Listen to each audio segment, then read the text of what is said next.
G'day folks, it's the Maple Monkey here again with another Marvel United and Homebrew video for you. This time we've got a live one, just because I thought it's about time. I had a really good conversation with Andrew Fantasia on his one of his YouTube channels, or the one that he contributes to, which is Digital Charcuterie. I think I've put a link in the YouTube channel in like the community page or something like that as well, so you can check that out. But we had a big discussion about Marvel United and what IPs we'd love to see and that sort of thing.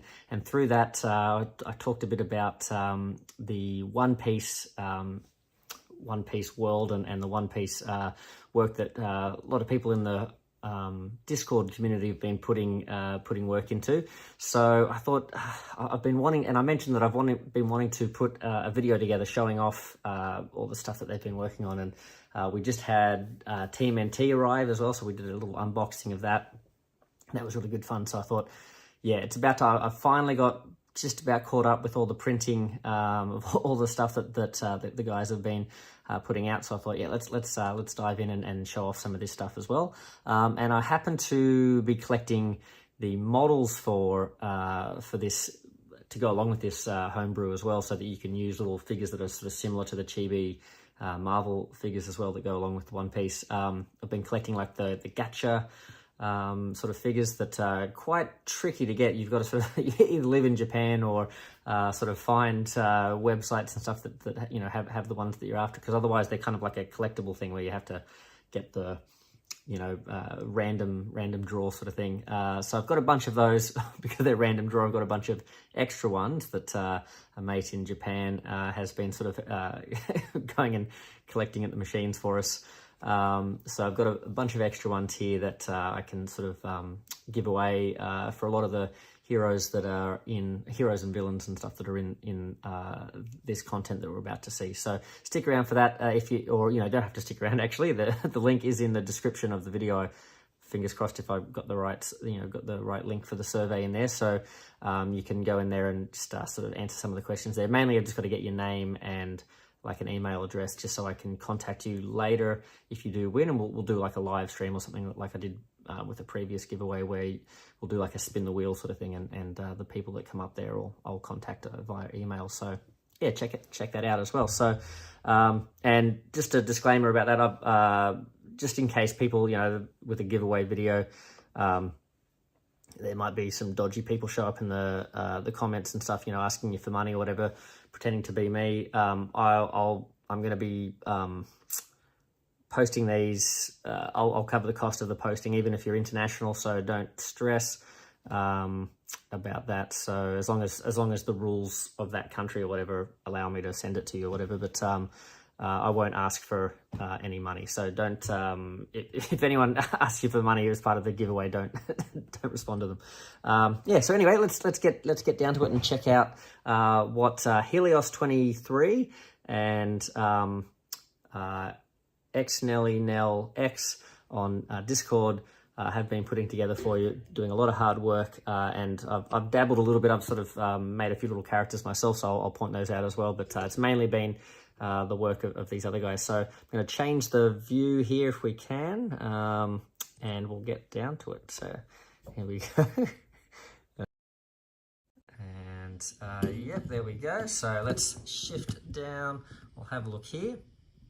So this is the box I'm storing them in. It's not Fantastic Four. Oh, hold on.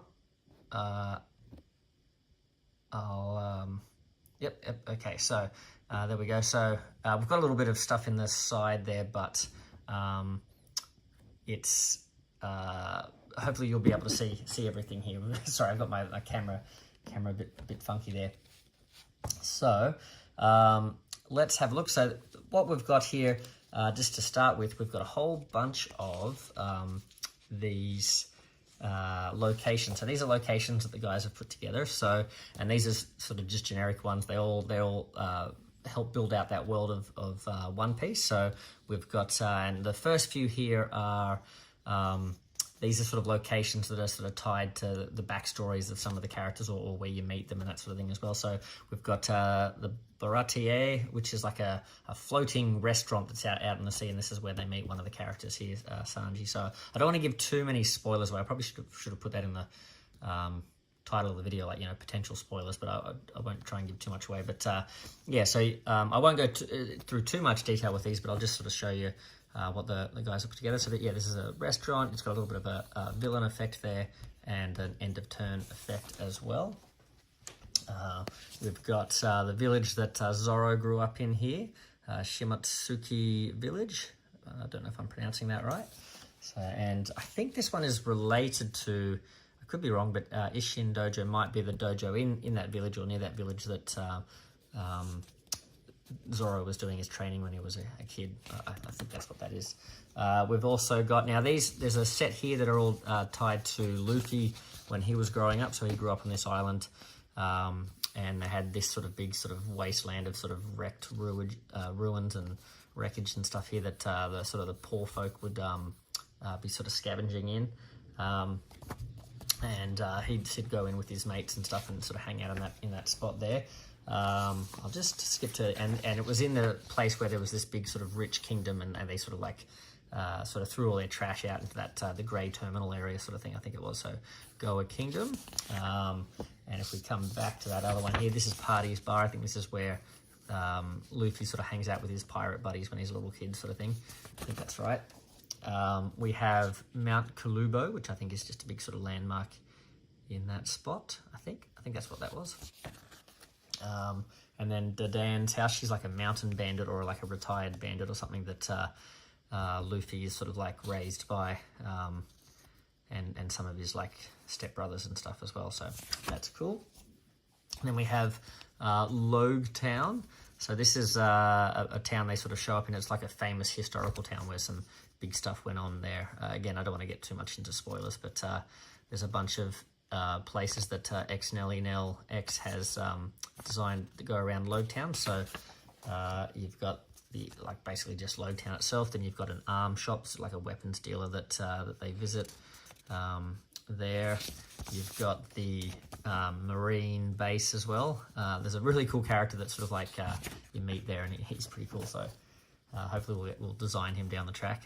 We've got the execution platform, which is, again, alludes to a sort of big historical moment in the show's history. We've got the Gold Roger Bar, and probably should be showing these a bit closer so you can make out the special rules there as well. We have Shell's Town. This is a place early on in the story that I think they meet Zoro here.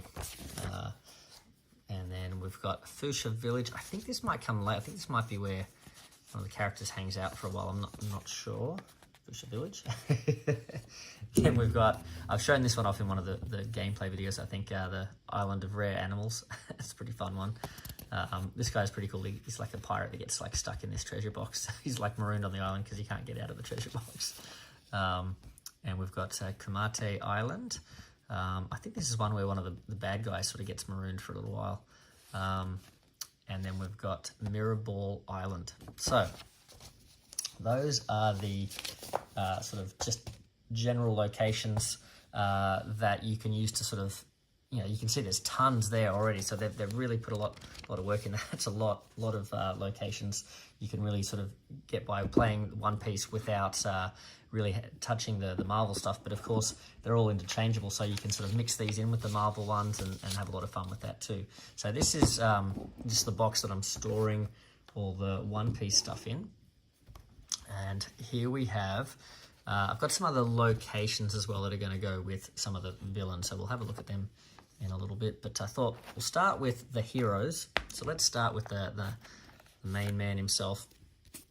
Let's have a look at Monkey D. Luffy. So we've got Monkey has been designed by Nelly Nell X originally, and Helios 23's had a run at him as well. And they're kind of cool because it's sort of almost like one version is him sort of in his early days, and while he's still learning, another one is when he's a little bit more souped up. And that's a bit of a theme that goes throughout when we have double characters as well. So we'll start with Nelly Nell X's monkeys. So this is Luffy and he's sort of like the main star of the show, if you're not familiar with it.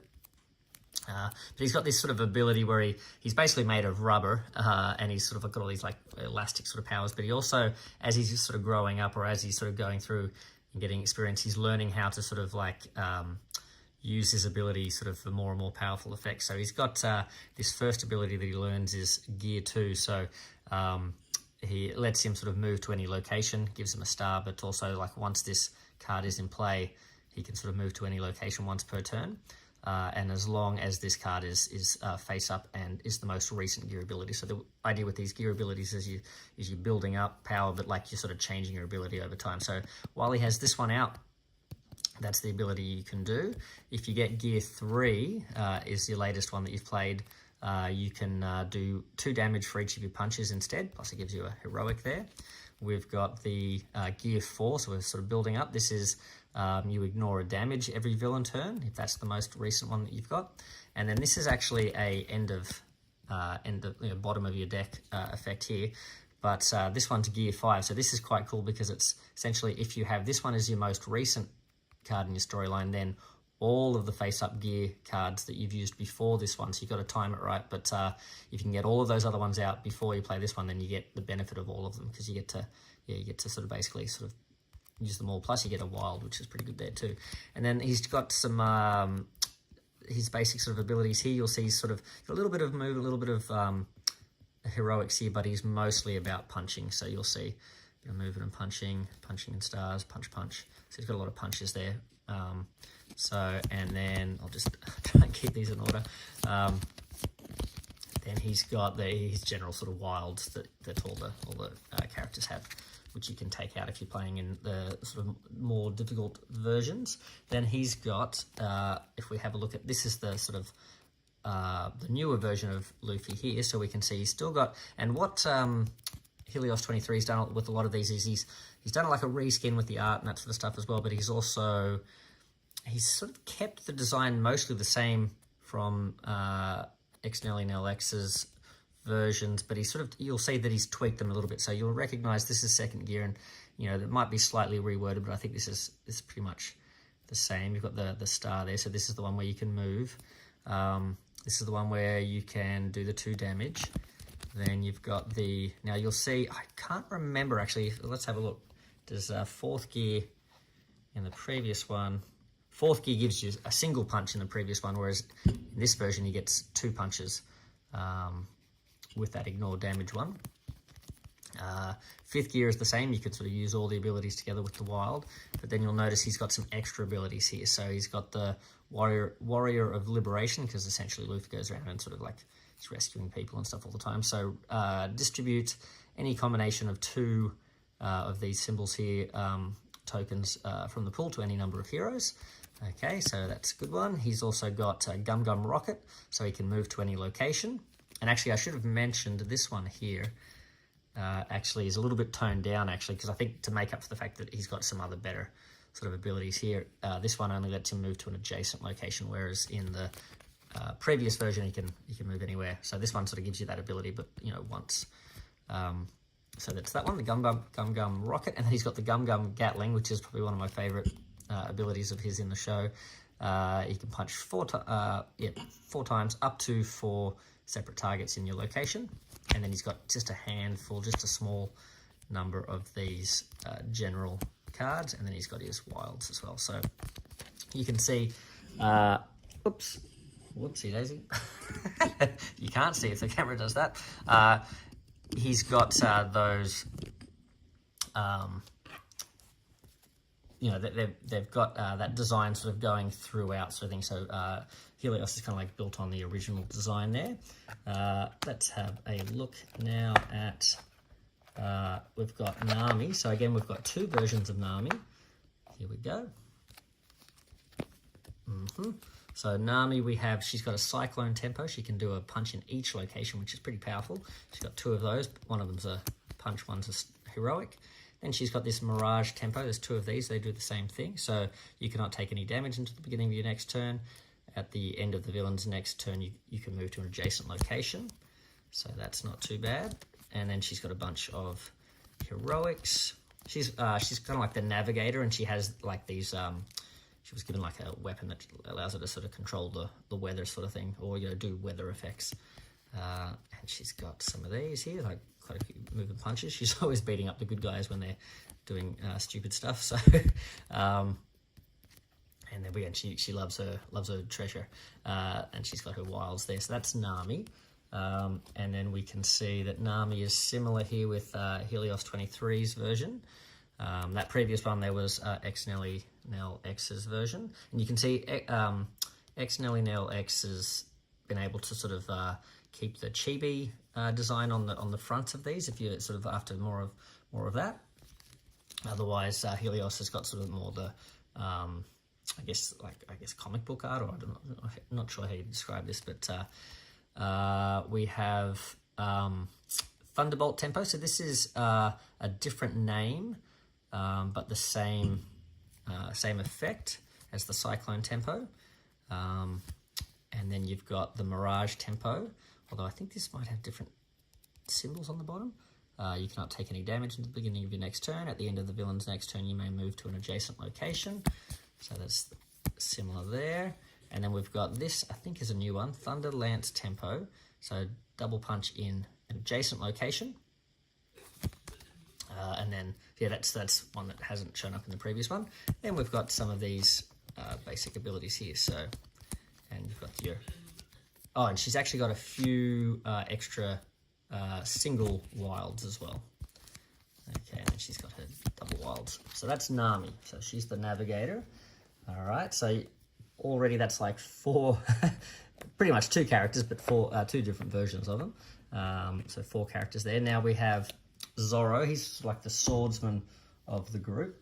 Now this is X-Nelly Nell X's swordsman, or version of Zorro. So we'll have a look at him. Helios 23 is just in the final steps of finishing his version off as well. So we've got, I can never pronounce it, Roranoa Zorro. That's his name. And he basically sort of fights with all these different swords. So he's got his one sword style, so he can discard cards until he only has one in hand. Then at the start of his next turn, defeat all thugs that would be added to your location before they can be placed. So that's his one sword style. Then he's got two sword style. This is discard or draw cards until you only have two cards in hand. So you can see they sort of match the theme of the number. So this is like discard down until you have one card. This is you want to have two cards in hand, do two punches in your location. And then you may gain this location's end of turn effect even if there's still a threat card there. We've got the three sword style, so if you have more than three cards in hand, discard down to three, and then deal 3 damage to a single target in your location, or deal 1 damage in your location and both adjacent locations. Then we have zero sword style, which is a fun one. I don't think I've come across this in the show yet, but discard all cards from your hand to the bottom of your deck. This does not KO you. Move all villains and thugs from this location to any location of your choice, locations, so you can spread them out, and draw a card, so he sort of creates a cyclone or something. And he's got some general sort of movement here as well, general cards. So you can see he's got a bit of a mix there, actually, doesn't he? Pretty versatile. And you got your wilds.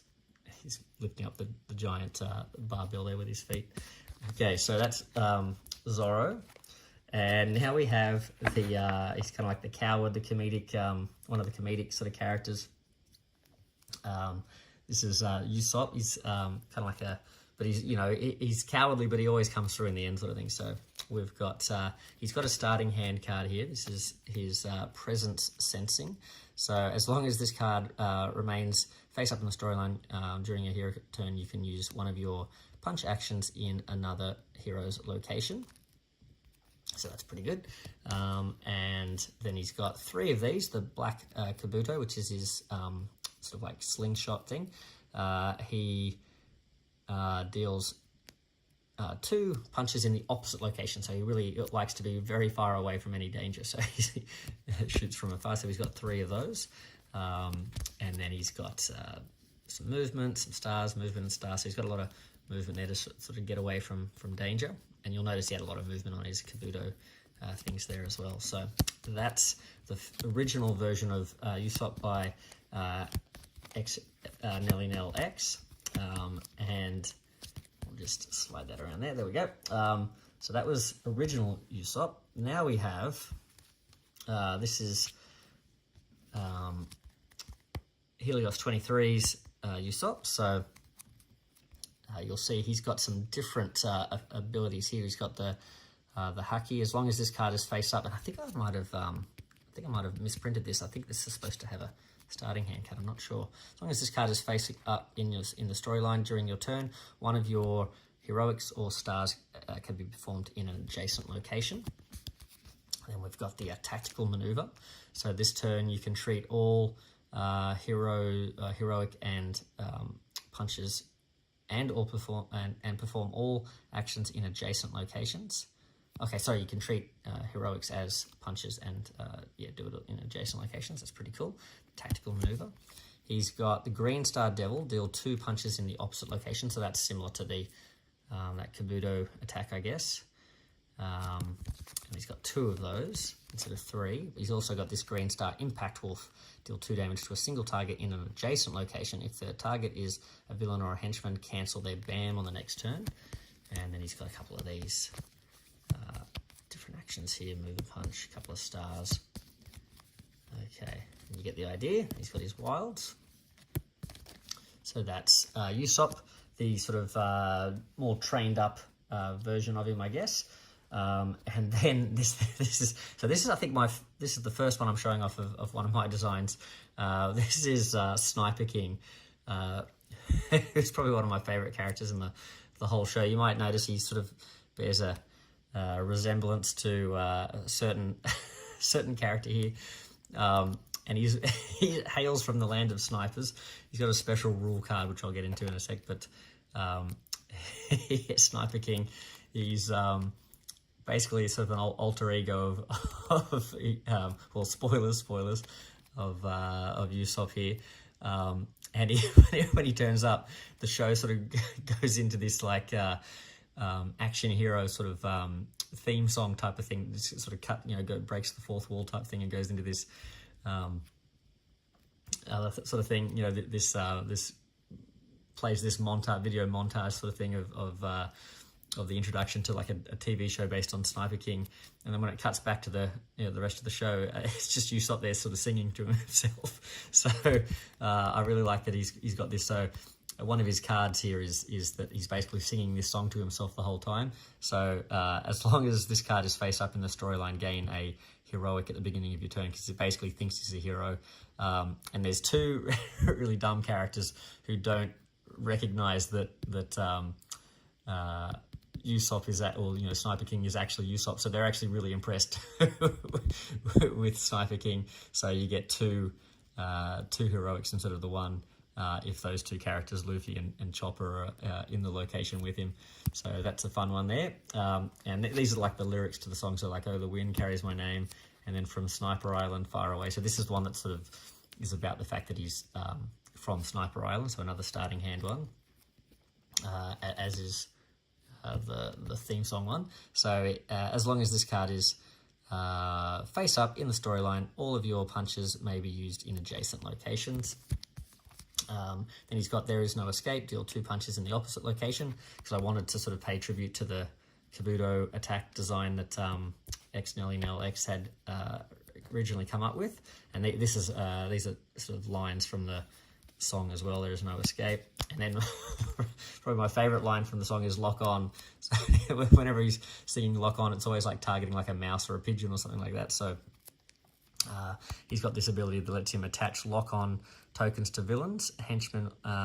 So he can attach it to a villain, he can attach it to henchmen, or he can attach it to locations anywhere on the board. He's got 3 of those, I think. And then he's got these couple of movements. He's got a punch and a star, and then he's got, this is like the title of the TV show that comes up when he's singing to himself. Then he's got his wilds there as well. So I'll just quickly go through the lock-on thing as well. So he gets these lock-on tokens, and then on your turn you may discard a lock-on token attached to one or more targets. For each token discarded, add 1 to each punch action dealt to the target that turn. And then that's how that sort of works on the villains and the henchmen. But specifically, lock on tokens discarded from locations, add 1 to each punch action dealt to thugs in that location. So you can sort of take out multiple thugs there. Or, you could maybe deal more damage to those thugs that are like tougher as well. And then because you got to concentrate and lock on, if you get KO'd, this is a token that you would lose if you get KO'd, sort of thing as well. So, even though they're attached to the enemy rather than yourself, sort of thing, you do lose these if you get KO'd. So that's how that works. So that's old Sniper King, and yeah, he's essentially like a variant of Usopp. All right, so let's check out. Try and speed it up a little bit here. Let's check out Brook. So Brook's kind of like a skeleton. He's essentially like a human that ate devil fruit in One Piece. Essentially, these are all like a pirate crew sort of thing for Luffy, and he's eaten a devil fruit that like lets him sort of revive himself, but unfortunately it doesn't revive his body sort of thing, so he's still like a skeleton sort of thing. So this is X Nelly Nell X's design. He's got the reviving human power here as his starting card as well. As long as this card is face up in the storyline, the villain does not activate their BAM when you are KO'd, and he's got a lot of powers about sort of stopping the villain from sort of being able to deal any lasting damage to you sort of thing. So yeah, it stops the BAM when you are KO'd. Okay, because normally when you get KO'd, you suffer a sort of bad sort of flow-on effects, but he stops that, so that's kind of cool. And you'll see it says, or any ability instead of the BAM. You've got the Bamboo Flute Slice, so he does 3 attacks in your location. He's got a couple of those. He's got the Blizzard Slice. Select a villain or henchman in your location. They do not activate their BAM during the next villain turn, so again, on that same theme. He's got 2 of those. And then he's got this one here because he's a musician. That's essentially his role on the crew. He, during the next villain turn, play the next master plan card face down, ending the villain turn. So he really has a lot of abilities about sort of messing up the villain and stopping them from being effective. So yeah, it's quite cool. And you've got his basic run of abilities there. That's sort of quite heroic there, I guess.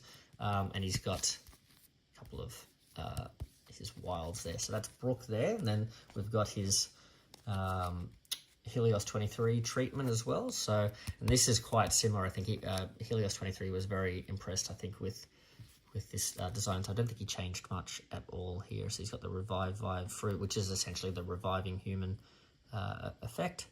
So he's got that one there. He's got the Bamboo Flute Slice, a couple of those. He's got the 2 Blizzard Slices. Okay, I think they're the same. And then he's got the playing the music as well. Okay, it's the same there. And then I'm not sure if the distribution of these is slightly different. They've generally been different in all of Helios's versions, but I'm not sure if he changed those ones up. All right, so there's Brook. So you can see I'm already filling up. I'm running out of room for being able to put any more characters in here, so we're getting close. We've got Frankie. So Frankie's like the shipwright. He's also like a big cyborg sort of guy. So he's got this restock ability that X Nelly Nell X came up with. So he's got this fuel fridge card that he's got. It's the sort of a core to his abilities. It allows him to ignore and discard effects of his abilities by removing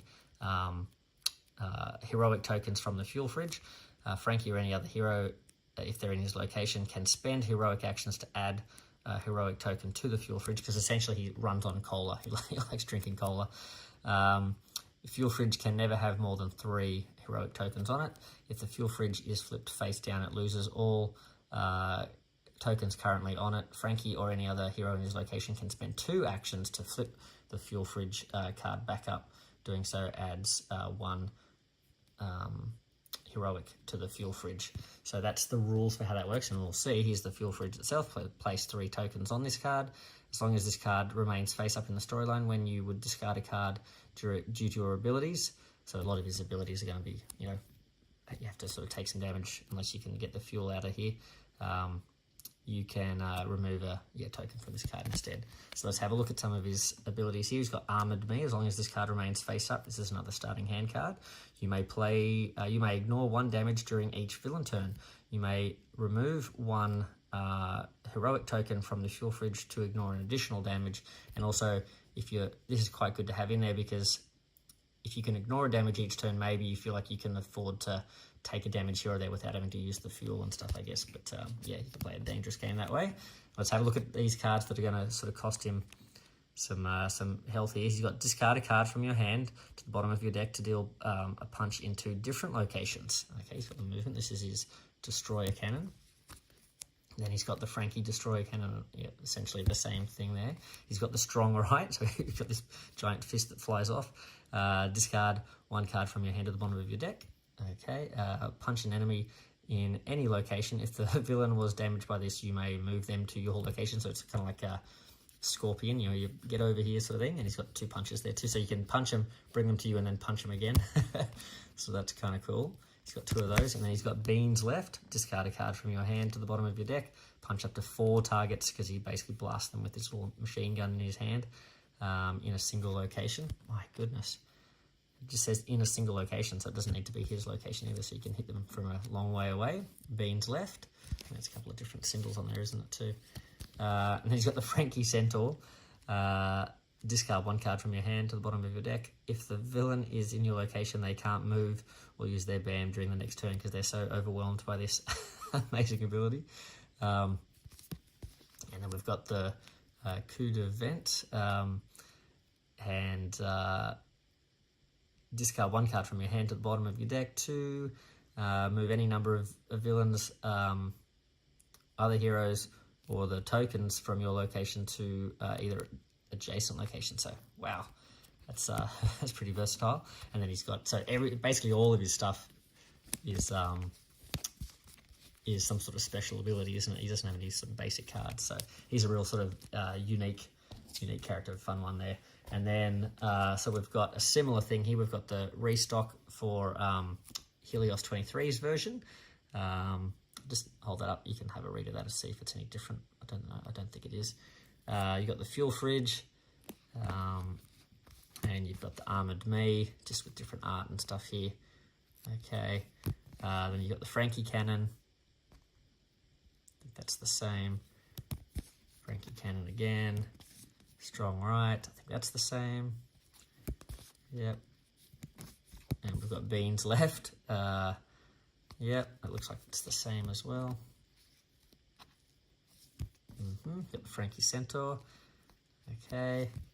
And the Radical Beam. So this one is, I think this is different. So discard 1 card from your hand to deal 2 damage to everything in the opposite location, and discard all. So it's only in the opposite location, and it's also, you've got to discard all the civilians there too. So that's a slight difference there with that version of Frankie. So there you go. So you've got some options there for which one you'd like to use. And all of these are on the Marvel United Discord. So you can go in and Nelly Nell X and Helios 23 both have their own sort of homebrew sort of channels within that Discord, and you can go to the link to their sort of Google Drive where they have all these, and you can sort of download the different versions to print. Here we have Sanji the cook, so we'll have a look at him. He's got did I miss someone? Oh no, it's fine. So he's got this ability where he basically he's so good at kicking, he basically sort of his feet catch on fire sort of thing. So you can attach these fire tokens to villains to do a damage to them at the end of each turn. Same thing with the henchmen. Then they get discarded, and you can also do it to the thugs as well. So it does 2 damage to the at the end of the villain turn to the thugs as well. So I think what that does is it's sort of like if you attach it to a thug, it sort of not sure if it does damage to the other thugs in that location. I'll have to check with check with Helios about that, because this is Helios design. So here's his starting card. This is the one that sort of triggers that effect here. So as long as this card is face up in the storyline, at the start of your turn, you can discard a card. If you do, or punches that turn, attach the fire tokens to their targets, and then you draw a card at the end of your turn. So you're not really sort of taking damage there, I guess, as long as you can afford to discard one card to do it. Then you've got the double punch against each enemy in your location. Then you've got deal double punch, split as you like in your and adjacent locations. Then you've got the three kicks against a single enemy in your location. Deal damage you deal this turn cannot be reduced. Then he's got his skywalk, because he learns to sort of like use his feet so well that he basically can walk on air. So move Sanji to and up to 2 other heroes in this location to any other location. So that's quite handy. And then he's got his basic ability or action cards there as well. So again, another sort of nice mix there. And he's wild, so a fun one. I've play tested him quite a bit. He's quite fun to use with those kicks and stuff. If you can get them happening at the right time. You've got Chopper. So Chopper's like the medic. He's like a little reindeer who ate a fruit that turned him into a human reindeer sort of thing. So he's got all these sort of cool abilities, but he's also a doctor. So he's learned to sort of heal the team. So as long as this card is face up in the storyline during your hero turn, one hero in your location may draw cards up until they have 3 cards in hand, and that's a starting hand card. He's got these rumble balls that let him sort of change his physical form into different styles of fighting and stuff. So if he uses that, he can do punches or heroics in his location. So he can do two of either. Same thing there. He's got 2 rumble balls. Masui, move to a location with the villain, then attach a stun token to them. So that's one of those ones where you can stun the villain, but you don't have to sort of time it to get them to land on you, or you have to be there. You can just go straight there, which is kind of good. And the next turn, their BAM is cancelled. All right, so, and then he's got his other cards there. So you can see the mix of cards. All right, so here's a fun one. And we have Robin. So she's like the historian, the archaeologist. So we'll check her out. See, she's got the... I can never pronounce what she's actually saying in the show, but she's got this ability. So she can look at the top 2 cards of the master plan deck, place 1 on top and 1 on the bottom of the deck. She can look at, and she's got 2 of those. Are they the same symbol on the bottom? Yep. So 2 of those. She's got this one here. So her power is she can like grow hands, like extensions or extra copies of her hands and stuff all over the place, and use them to attack people and do all sorts of weird things, and build big versions of herself out of multiple hands and stuff. She's really weird, but she can do this punch to a thug in each location. If any thug in that, if any thugs that take damage are not defeated, Robin takes the damage. So you don't want to be doing this to those like tough thugs and that sort of thing. So she's got the Millefleur Spank. She could do 2 damage to single targets in both adjacent locations. She's got the Clutch. She can. This is the one where she like grabs people and sort of like chokes them out. During the next villain turn, the villain may not move, does no damage, and does not ban me. I think that's the one. And then she's got her cool abilities here, different actions, and so you can see what she's bringing to the table. So we've just got the one version of her. So she's I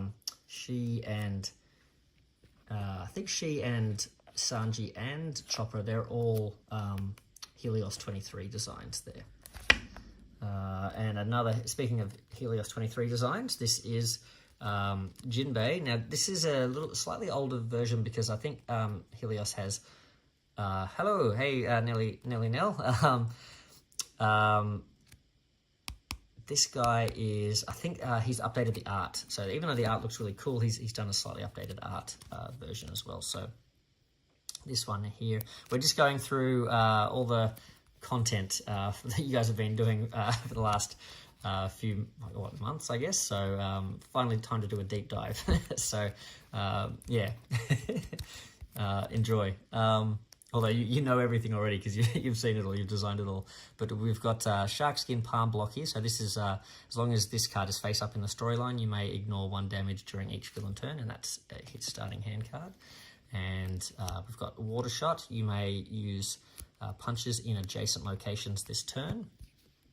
It's got 2 of those. So it doesn't give him an extra punch, I don't think. It just turns his punches into sort of ranged attacks, I think. Then we've got Shark Tile True Punch. He can do 3 damage against a single target in any location. This damage cannot be cancelled or reduced. Then he's got the Spear Wave, 2 damage in this location and 1 in each adjacent locations. If a villain is targeted by this attack, they are moved 1 location away from Jinbei. That's pretty cool. And then he's got his sort of spread of actions here as well. So there you go. Jinbei. Now, put him, where was he? I think he was over here. So they're all sort of like the, well, I shouldn't get into too many spoilers, but yeah. So those are like a lot of the sort of the core heroes, and we've got some sort of supporting ones here. So we've got these are 2 like warlords. They call them Warlords of the Sea. We've got, this is Boa Hancock. So Hancock is she's kind of like an Amazon type princess type thing.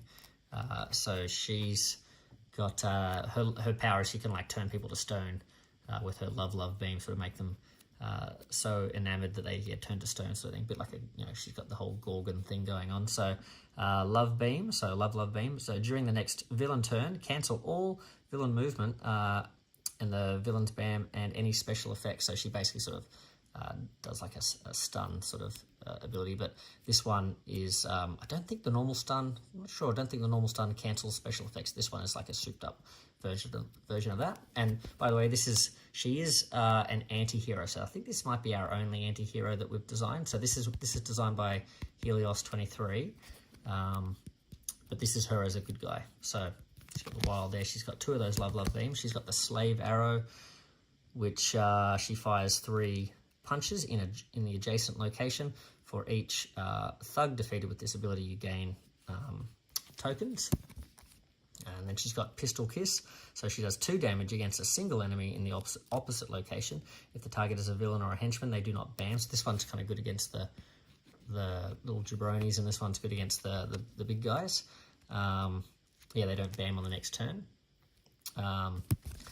Then she's got this one here, the Perfume Femur. She like sort of kicks them and they turn to stone where she kicks them, I think.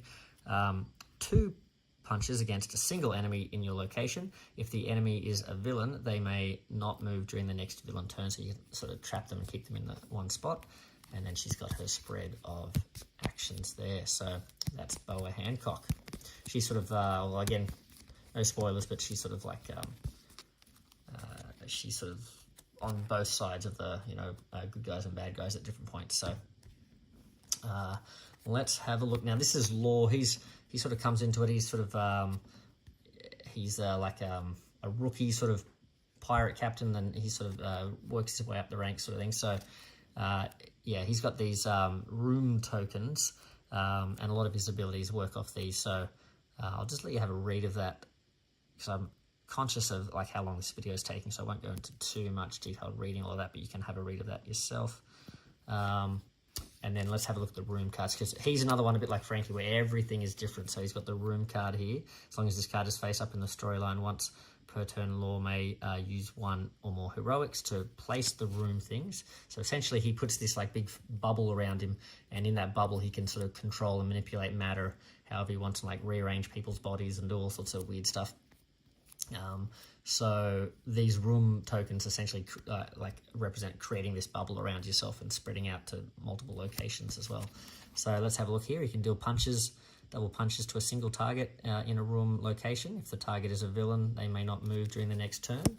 Then you've got the injection shot. So deal 3 damage to a single target. This damage is unpreventable, and the target, if the target's a villain, they may not.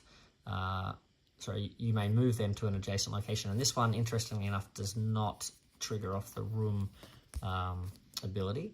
Here we go, Gamma Knife, so double punch to a single target in a room spot. If the target is a villain or a henchman, they do not bam in the next turn. Then we've got Shambles, move one villain, henchman, or thug in a room spot to Law's location, then move Law to any room location, not even the one that you drew them from, which is interesting. So you can select trade places. Then we've got the Tact. Any villain in a room location may not move during the next turn. Then you have if the villain or henchman is in a room location, reveal the next master plan card. That's interesting, and it just says reveal it. It doesn't say you put it back on the bottom though. So Curtain, you may ignore 2 damage during the next villain turn, and again this one does not rely on the room tokens. And then we've got 2 of these ones here. They've got the same name, I think. K-Room Puncture Willy Weil Will. Use this one is use heroic action and remove any room. Then do 2 unpreventable damage to everything in Law's location and discard all civilians there. And then this one is use a heroic and remove any of the room tokens. Then do 4 punches unpreventable to a single target. If the target is a villain or a henchman, they do not bam during the next villain turn. Interesting. So yeah, some pretty big, powerful abilities there and different combos you can do with all these different room tokens all over the place. So it looks like a really interesting one to sort of play if you really want to look like a complicated or a bit more of a complicated game. Now let's have a look. So rounding out the last of the heroes, we've got Carrot. All right, so Carrot here. This is so that was a Helios 23 design. So is this one here. I think the last 3. Yep, the last 3 are Helios designs here for the heroes. So Helios 23. So we've got Ellie Claw. So move, then punch in your location. If the target is a villain, delay the next villain card by 1 turn, or by 1 card. We've got Electrical Luna. Deal damage to everything in this location. Discard all civilians there. Comet Rabbit, move to any location, then double punch in a single target there. Moon Rabbit, then what's this one? Move, then do a damage to a single target in each location that you entered or exited, and this one gives you movement as well, so that's quite cool. And then she's got her move and punch. She's got her spread of abilities there too, so she's yeah, bit of a speedy one there with some cool abilities. And I just realized as well, what I should have done, we've got a bunch of equipment for these guys as well, and I probably should have been showing off the equipment as we're going through the characters, so you can sort of remember what they do, but that's okay. We've got, this guy's a funny guy. This is Bon Clay. He's kind of like a ballerina. He's sort of like well, he would be an anti-hero, but I don't think we've designed any villain version of him. Essentially, he's just a hero in this case, but he sort of has been both in the show sort of thing. But he's like a ballerina sort of guy, but he's got this ability to shapeshift and sort of take on others' appearances. So he's got the copy memory. Until the beginning of your next turn, villains, henchmen, and BAM effects cannot damage you, because essentially he's sort of tricking everyone. Then you've got the Swan Arabesque. So he's got a couple of these, I think. So punch, then if a villain or henchman was damaged this turn, gain another punch token. So that's pretty cool. He's got 2 of those. He's got Shaking Swan Dance, kicking with his ballet slippers here. So you've got 3 punches in your location. For each thug defeated this way, gain a heroic token. So yeah, hopefully you guys can see as we're going through these, like what cool designs Helios 23 and Nelly and LX have come up with here. Like they're just such good. They've been a lot of fun. I've been play testing them a bunch, sort of off the camera and stuff. You know, when trying to come up with my designs for the villains and stuff like that. And they're a lot of fun to use. So Swan Bombing Raid, then move, then defeat up to 1 thug in each location that is entered or exited this turn. So it's kind of similar, I think, to Carrot's one, where she was dealing extra things as she's sort of going through the locations. And then we've got Bon Clay's his basic sort of abilities here, basic actions. So there you go. There's his wilds as well. So that's Bond Clay. He's a fun one. And I probably should be mentioning as well as we go through which of these characters have I've got copies that you could win in the of the models, that is. So Bond Clay is one, so he's definitely, there's a model for him. There's one for Sanji, the fire kicking cook guy, one for the 3 sword style Zorro. Yeah, I think they're the heroes that I've got spares of that I'm putting up in the competition. So yeah, they're pretty cool. We've got, this is Luffy's kind of like stepbrother sort of thing. This is Ace, Fire Fist Ace. So he's got the flame powers essentially. So he's got eaten the flame fruit, another Helios 23 design. As long as this card is face up in the storyline, you can use a heroic use heroics as punches and use 1 heroic action per turn to draw a card. So that's pretty handy. That's a starting hand one as well. Then we have the Flame Fist, so use 3 heroics split as you like in your and adjacent locations. And remember, if you've got this happening, then that's pretty versatile. Then he's got 2 of those. And he's got Flaming Net. So this is until the start of Ace's next turn, any villain starting their turn in Ace's location may not leave. Any villain that would move through Ace's location stops immediately in the location before it. So yeah, that's pretty cool. And then he's got 2 of those. All right, wow, yeah, that's not bad at all.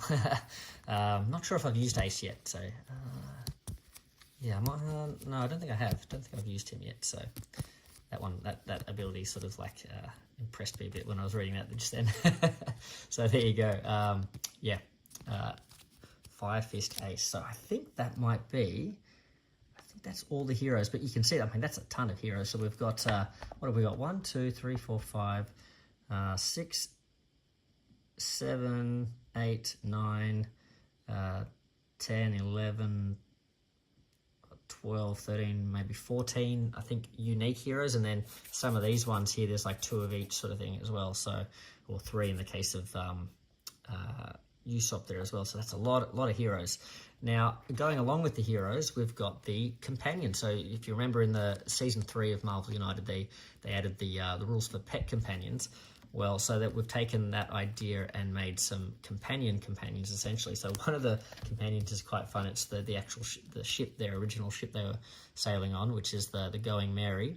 So this one you can shuffle into one of the characters' decks. I think it'd be quite fun to put it in with Usopp, since he's the one that sort of like spends the most time sort of fixing the ship up and stuff. So you've got the Cannonball. So punch twice against a single target in an adjacent location. Then you've got the Savior. During the next villain turn, heroes in Mary's location may ignore up to 3 damage total. And then at the end of the hero turn, this is the Flying Mary, you may move Mary and any heroes in this location to any other location. So that's if you want to use the ship to sort of support your pirate band, you can do that. We've got, and these I think are all Helios 23 designs. Here we have, what's her name? Tama. I haven't met her in the show yet, so I don't really know anything about her, but she's got the Kunoichi spying. Look at the top card of the master plan deck and put it back on top. She's got the Kibi no Mi, butchering that probably. 1 hero in Tama's location draws a card, and then punch in an adjacent location to Tama, and that's the Kunoichi star. So, and if you're not familiar with the way what are they called? The companions work. Essentially, you put these companion models out, and I think at the beginning of each of your turns that you have if you're the person with that controls that companion, you can move that companion like 1 space, I think, like just as a free movement, because it just doesn't really count as a hero. It doesn't get affected by attacks and things like that, I don't believe, but it's simply just sort of, you can move it around once per your turn sort of thing, and then you can usually trigger the abilities in that companion's location if the card comes up. But the actual abilities on the bottom of the cards are, I think, used by your hero in that turn, sort of thing, and of course by the following hero in their turn, sort of thing. So here we have, he's sort of like a old veteran pirate from the old generation, sort of thing. So Silver's Rayleigh, he's got this one, don't cross this line. So until the end of the next villain turn, any villain starting their turn or moving through Rayleigh's location stops there immediately and may not move any further. He's got Haki training. So it's this like big force of will type ability that he sort of trains some of the others up in, I guess. Give any combination of 2 punches, stars, or movement tokens to a hero in Rayleigh's location. And then we've got the compressed air slash. So defeat up to 2 thugs in Rayleigh's location. So there you go. And that's his abilities. Now this one's a bit of a funny one. This is, I think, maybe my first go at trying to use the Photoshop to make a set of cards. And so this is this is 2 characters. These are Johnny and Yosaku, who are like Zorro's like buddies from sort of his past, and they're sort of like fellow bounty hunters, because he sort of was originally a bounty hunter, and so they're in it sort of early on in the show, sort of thing. And they're basically a couple of sort of comedy relief sort of characters, sort of thing, but they're pretty loyal, and they sort of, you know, they help Zorro out a bit. So I thought it'd be fun to design these guys, but you can see the card quality isn't great and stuff like that, so I might have to go back and sort of try and fix these guys up. But I thought it'd be fun to have these guys as companions, because you could have 2 models, and then like you could move both models each turn, sort of thing, so they give you that sort of bonus there as well. And the idea here is that this one here, only by a hair. So we're always talking about how they get beaten up, but you know, they would have won, you know, they only got beaten by a hair, sort of thing. But the idea is that they sort of get beaten up defending you, sort of thing. So until the end of the next villain turn, the first time any hero in Johnny or Yosaku's location would be KO'd by damage from a villain or a henchman, the hero remains in play with 1 card in hand, so you can kind of like stop a KO there. Pirate hunters, so each defeat 1 thug or deal 1 damage to a henchman in each of Johnny and Yosaku's locations. So the idea being that, you know, they're pirate hunters, but they're not really very good, so they can't really do any damage to the villain. They can basically just hunt the small fries. And then bros, so this is just like them being super supportive. Give 1 hero in each of Johnny and Yosaku's locations a wild token. So yeah, that's those guys there. So they're all the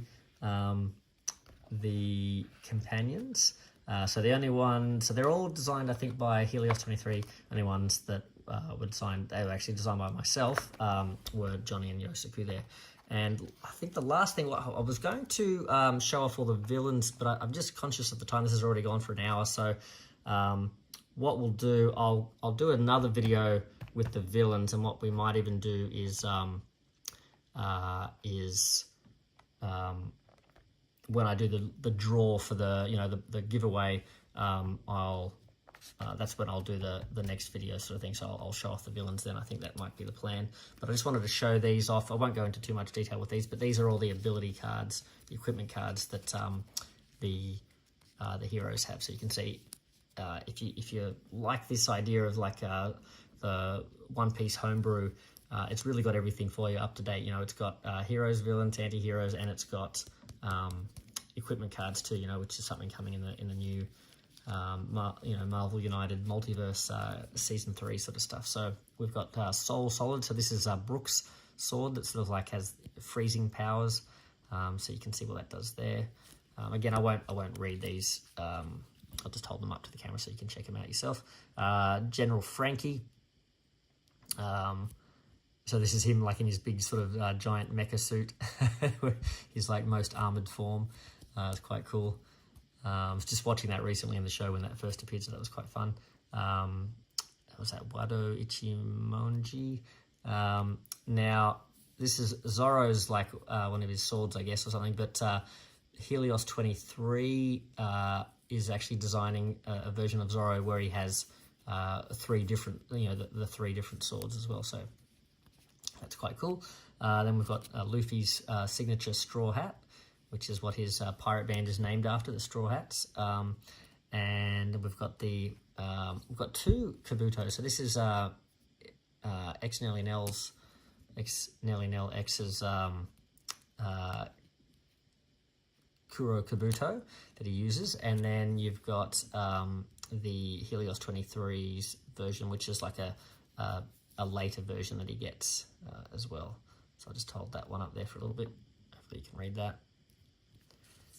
You can pause if you're watching this afterwards, after the live stream. You can, or is it live stream? I don't know what you'd call it, but you can pause it later and have a read of these if you want. And Climb Attack. This is the little collapsible staff that Nami uses to create weather effects. I think Usopp builds it for her, I think. And then we've got the clawed gauntlets. These are carrots, claws. So you can sort of apologies, I didn't show these off when going through those heroes too, because they probably would have made more sense when you sort of see what their cards do as well. But yeah, so there you go. So those are all that's like what, half the set almost of all the stuff that these guys have been working on. We've also got I'll just show them, but I won't go through them. We've got Crocodile, and he's one of the models that you can get in the giveaway too. So Crocodile is a Helios 23 design. He's a big, powerful bad guy. Very, very tricky, very, very tough fight. We've got Bugsy the Clown. He's one of the early sort of villains that they fight against, and so is Captain Kuro. So these are both X Nelly Nell X designs, and yeah, they're quite fun as well. I quite like all the designs, the villain designs that the guys are coming up with. They're all really unique and clever. I'll just put those in there. I'll get those tokens out later. You can see I haven't really done anything properly with these tokens yet, so I've got to get stuck into them. Maybe put them on some cardboard backing or something. Crocodile is a oh, sorry, yep. So Nelly Nell X is saying that he's got the grown-up Kabuto, and here you go, I'll show you. This is what we're talking about. So this must be Helios 23's design. Is that right, Nelly Nell? And then this is X Nelly Nell X's design here, I think. Yeah. Hopefully I've got that right. Unless I said it the other way around and then I'm mixing it up, but I think that's right here. So his is the grown-up one. So let's have a look. Yeah, so X Nelly Nell X. Yeah, that's the grow-up one. So that's his. Yeah. All right. Sweet. So that's that one there. And then, yeah, this is a Helios 23 design here. The what's his name? Crocodile. And we've got Boa Hancock. Now these two, they're sort of mine and sort of not. So Boa Hancock, so she is my design.